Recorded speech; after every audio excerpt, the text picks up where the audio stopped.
If you get a mill, you will eventually want or need a DRO, or as some people say, DRO, and those people would be wrong. What is a DRO? It's a digital read out. A trick I learned while doing my brother's paper route as a kid: turn these plastic straps over where they are connected and pull back on the inner tab. They come right apart, but then you don't need a cutter. That's not fun.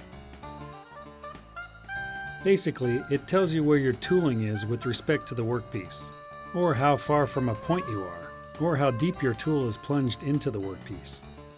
And more importantly, it's friggin' cool! I bought one of the cheaper Chinese DRO kits off eBay with 3 axes. Axes? 3 of them.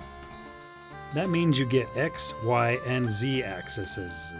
XI, X. The DRO consists of a main display or readout. That's what's in this first box.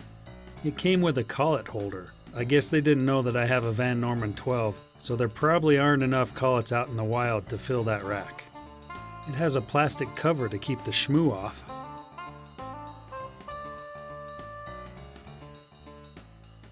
And a mounting arm. The X-axis is the table moving left and right while you're standing in front of the machine. The Y-axis is moving in and out from that same position. The Z-axis, or Z-axis if you're Canadian, is the up and down, shallow or deep, or high and low movement of the tool compared to the table. In the long box are the 3 scales. These have a long piece of glass with metal lines sublimated on it that the slider or sensor can track. This gets transferred to the readout and is displayed. The scales get bolted onto the table, the saddle, and the knee, or pedestal, X, Y, and Z respectively. I just have to figure out where to bolt them on, as this mill was made long before cheap Chinese DROs were even thought of. Here's the instruction manual that came with the DRO. And by instruction manual, I mean a bunch of diagrams with English written by some youngster in China and proofread by his younger cousin. There are no assembly instructions, and it's really incomprehensible. At least there's a blank notes page that could possibly be useful, so no need to try and read it. Barring instructions, let's see how we can get this together.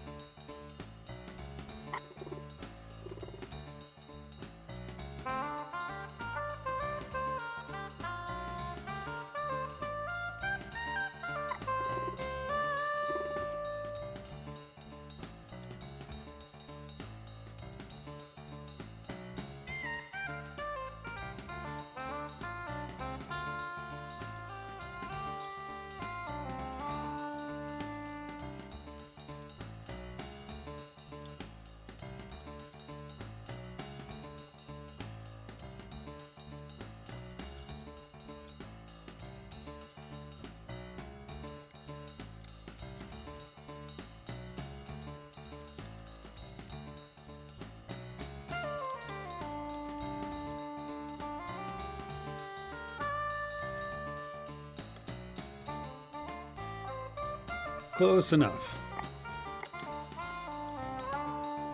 I'll get the scales out and see if it all works.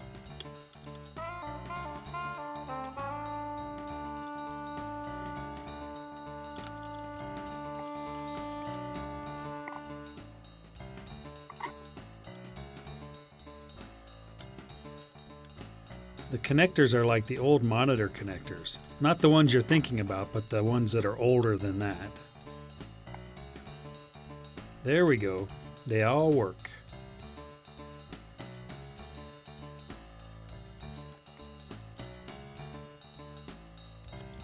Now let's go put them on the mill with this cheap hardware. I'm sure that will go smoothly.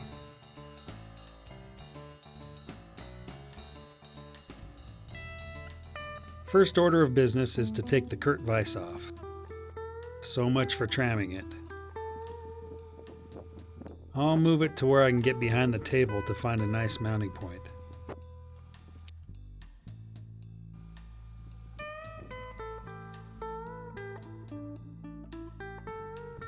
don't want to limit the travel of the saddle.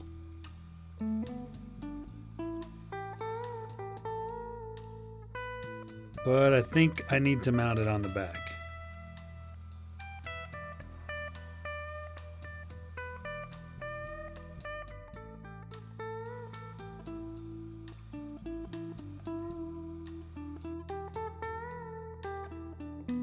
I marked the holes for the mounting points. Center punch them. And drill.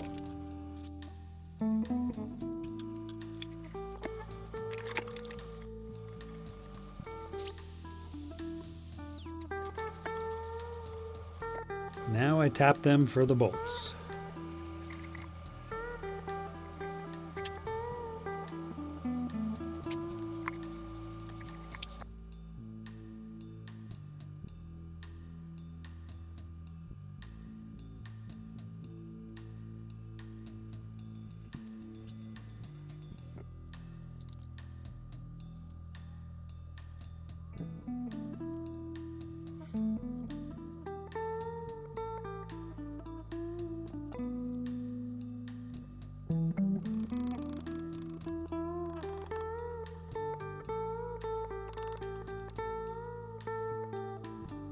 It looks like it fits pretty well back there.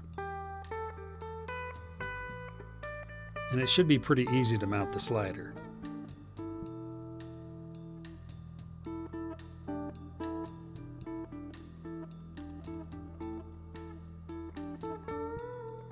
The Z-axis looks like it needs to be mounted here, which kind of sucks because the wiper access for the slider is open to chips getting thrown into it. I'll install a rubber shield to minimize that. There really isn't any other way I can see to mount it. Mark it.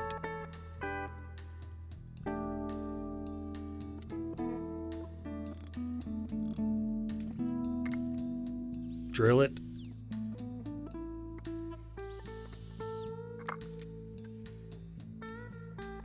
Tap it.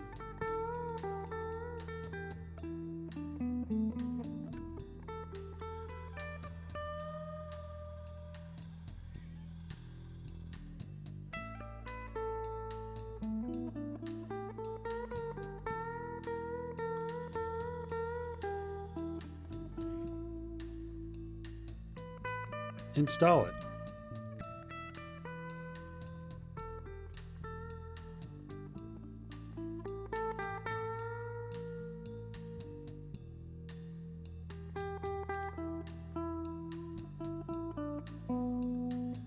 I couldn't find a good place for the Y-axis installation. I'm gonna have to fabricate a few brackets for that one, I'm afraid. But I'll have the mill to help me with fabricating them. Alright, today is another day. We need to install the readout for the digital readout onto the mill. So we got the two scales installed. Not quite 100%. I still need to drill in the sliders, drill those in. But let's get it all up and running so that we can at least test it to make sure it's all working right. So we're going to mount this. I found the best place for it is probably right here. Right on this. There's nothing behind it.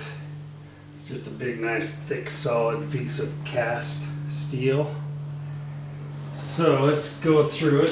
First, I think I'm going to clean it a little bit.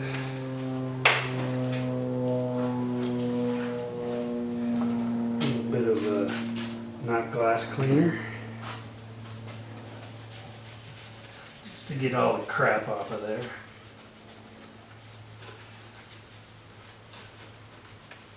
There we go.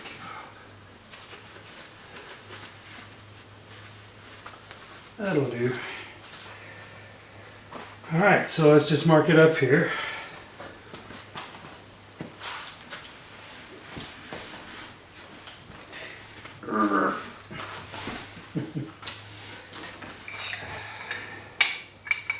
Alright, so that's going to go right like that, actually, like that.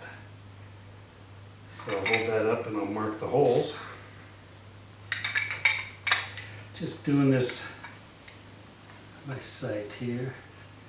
There's like a ridge right across here that I can see, so I'm going to line it up with that.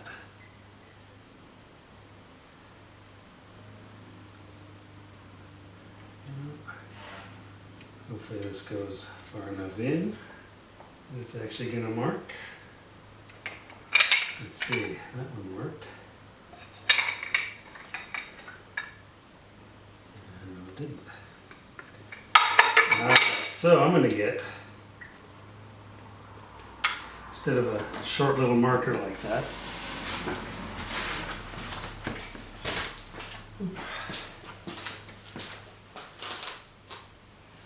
I'm going to get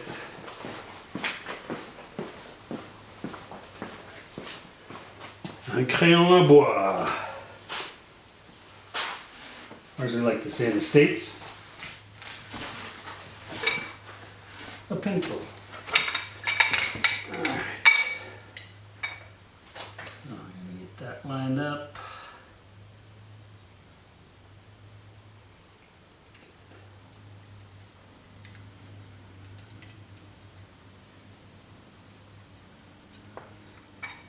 There we go.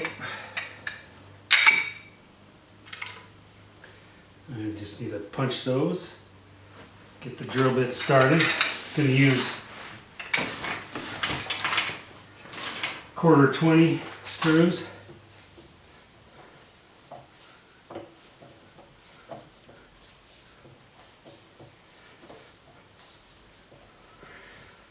There we go, like I lost 10 pounds. All right.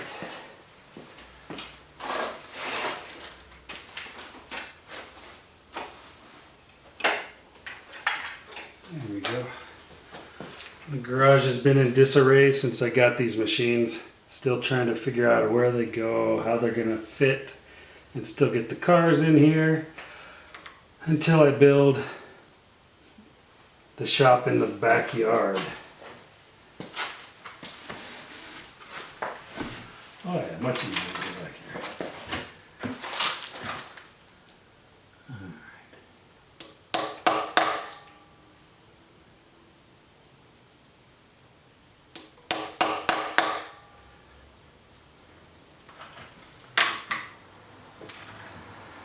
So I've got,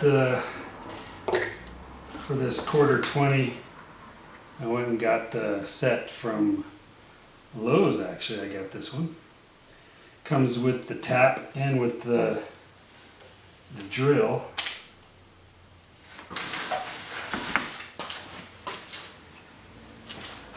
It fell down into the vise. So the tap and the drill. Made specifically for that tap.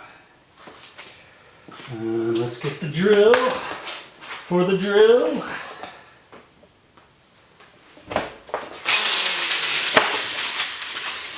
A skill drill for the drill.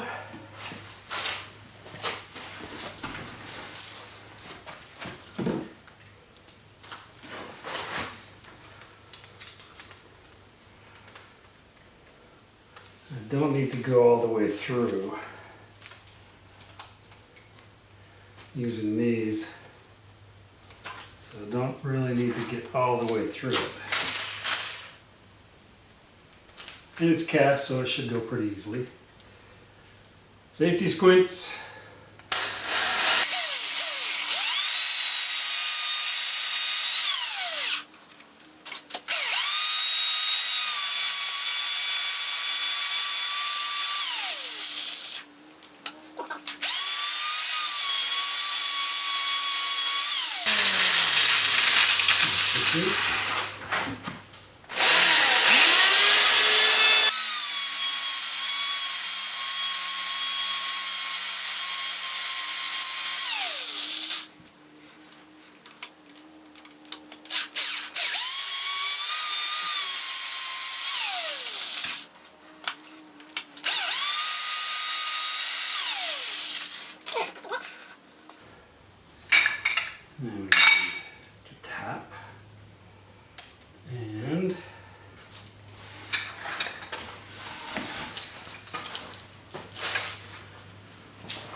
Tap wrench. Man, it'd be nice if I could move this out. I should actually put it onto I made a dolly for this, for the mill machine. But once I got it into place, I was like, you know, I don't really need that dolly. Maybe I should put it on that dolly. Nah, I don't really need that dolly. Cool thing about these tap and drill sets is the drill size is perfect for the tap. I guess you could look it up online and see which drill bit you need to get for which tap. But the movie industry uses a lot of these quarter 20 bolts and screws. So I've got a bunch of these tap and die sets because I used them a lot for base plates, for all sorts of stuff.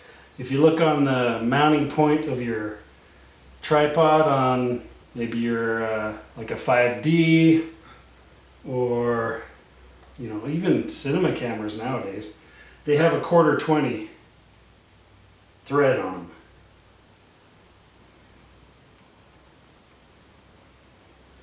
So since I have a lot of those bolts sitting around and I have the tap and die and it's big enough, that's what I'm using for this.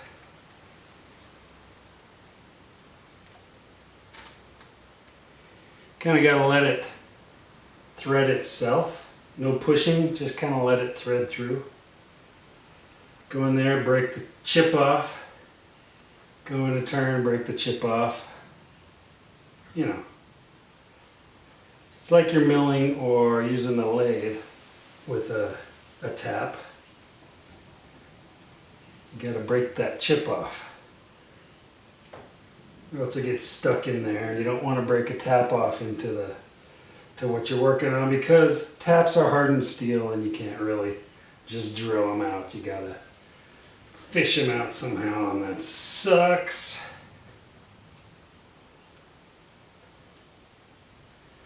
All right.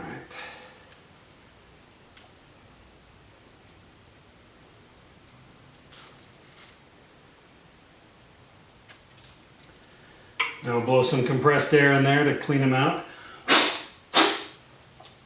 There, perfect. Let's see how these go in.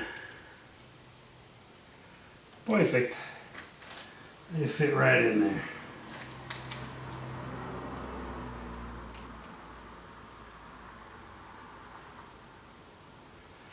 They do fit right in there, but they're a different thread size. These are not 20 thread size. So out of all of the quarter 20 bolts I have in the whole house, I took 2 of them that aren't quarter 20. Great. Let's see if these are.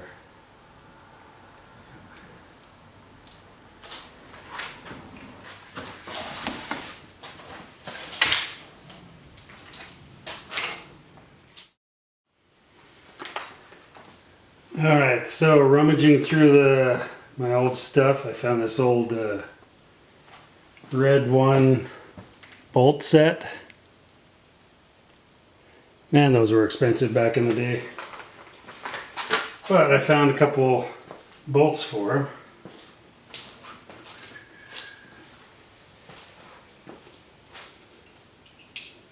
And these are Allen head.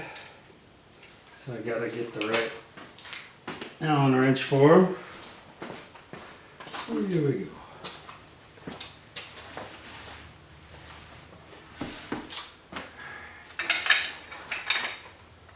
So I'll mount this in there.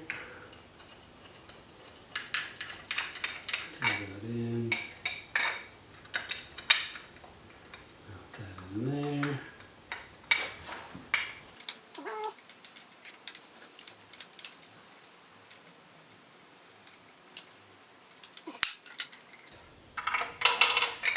Not exactly lined up. So since we already drilled those, we're just gonna fix these. Just barely out of alignment. Yeah. Story of my life. Just barely missing it. Every time.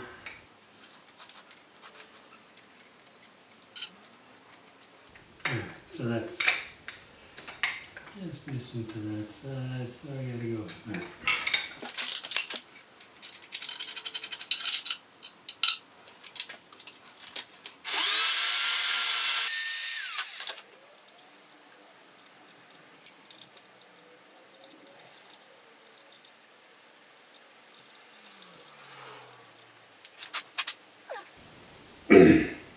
I think I got it. This is kind of soft aluminum, so I was able to just take a little teeny tiny bit out of it.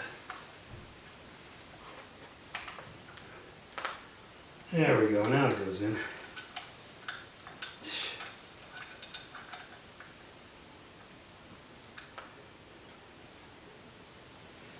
You know how sometimes you want to have like a portable mill that you can put and it will just drill for you?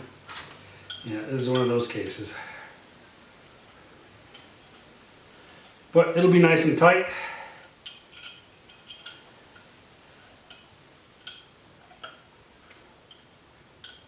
So it won't move, won't come off unless you want it to.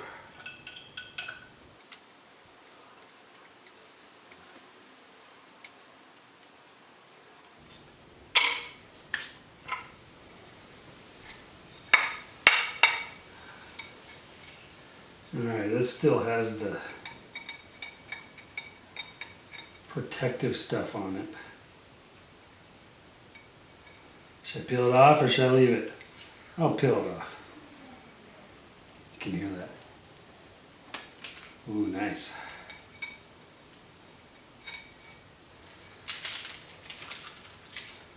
We'll leave this side on though. Just pull that one side off.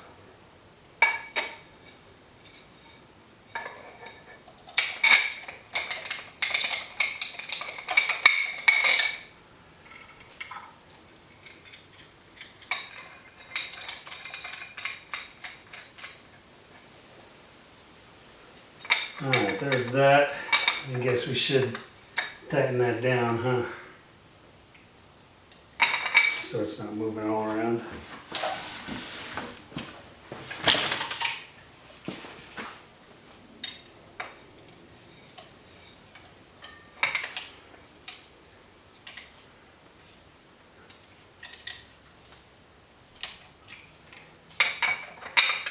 Alright, so that didn't come with any washers to go in there, but I think I'm going to put a couple in there. Because I don't want to just bend it.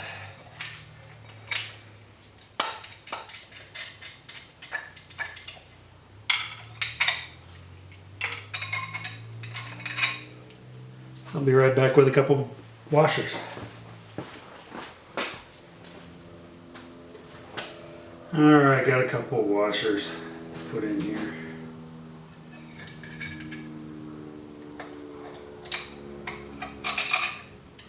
One there. Maybe that's all I need, just that one.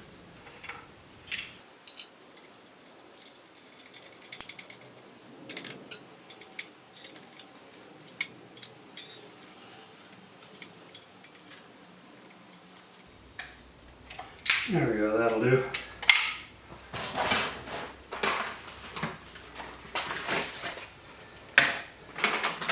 Alright, now this goes on the end here.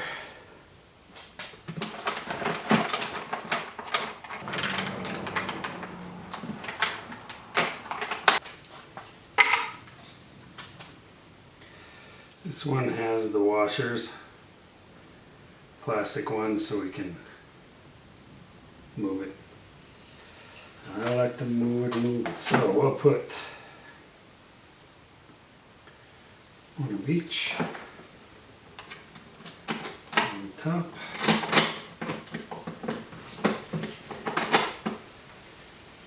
And then it's got a lock washer for the bottom. I don't want to lock it. I want to let it be able to turn.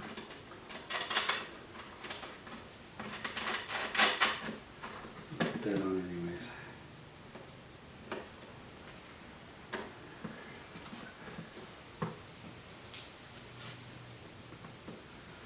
Alright, so there we go. It needs to be tightened up in the back, but that's okay. We can work with this.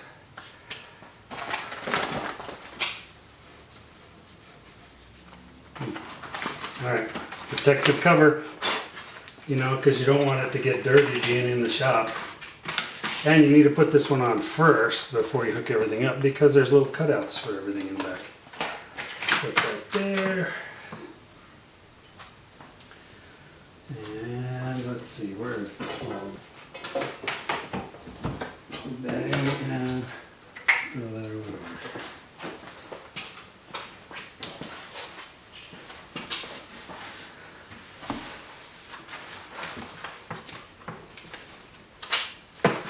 So what I plan on doing is replacing this switch box here. This is for the drive, the head, and this is for the power table.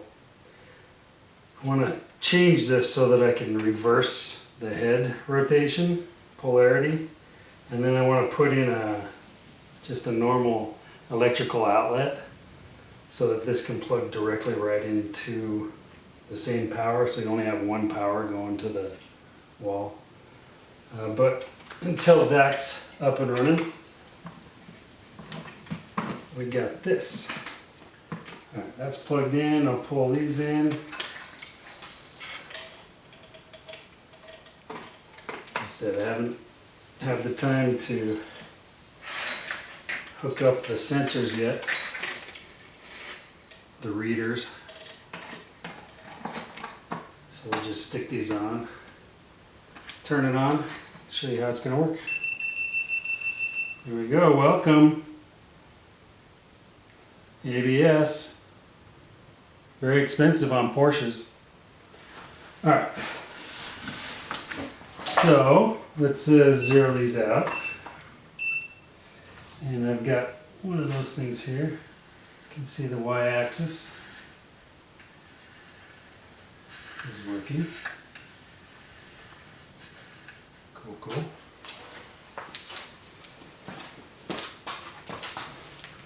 And down here, same thing. Going up and down. Alright, so successful. This is going to be pretty cool. Now I just need to learn what all these buttons do. Ref, that calls for somebody, time out! No, I don't know. SDM.